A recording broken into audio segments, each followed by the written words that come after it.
They think of themselves as nations. Don't they all have flags? Don't they put them on your buildings like colonizers? Don't they hang them in your streets?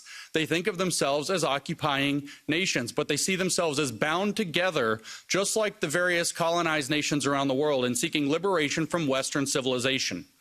And so we end up with Western Marxism taking many forms, but with one overarching approach. And the approach that they use, I started off by saying, is Maoist, not merely Marxist. Now you know the theory is Marx.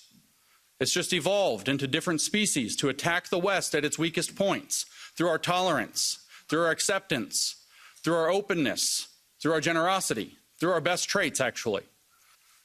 Mao used identity politics. He created 10 identities in China. 5, he labeled red for communist. 5, he labeled black for fascist. You could be a bad influence for just thinking the wrong thing or saying the wrong thing at any time, or because the government decides it doesn't like you.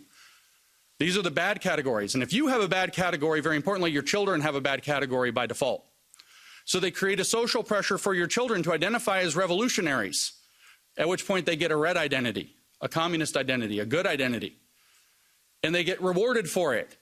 And the youth led the revolution in China because Mao did this, identity politics through the children in the schools. This should feel very uncomfortable to you. Because here we have, at least in the United States, we tell our children being white is bad. Being white is oppressive. You automatically hurt people of other races by your very existence. But by the way, if you become queer, we'll celebrate you. And you can create a radical army of people who identify as gender minorities and sexual minorities at 7 years old. You can lead them into paths of puberty blockers and transition, medical transition, which of course Big Pharma profits off of. At 7 years old, behind their parents' back.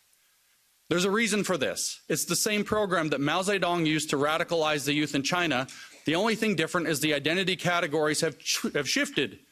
It's Maoist cultural revolution with American characteristics, and it's being exported to Europe. And just like how critical race theory has come to Europe, even though it doesn't make sense, it will come to Europe, whether it makes sense or not, and you will have a cultural revolution here too.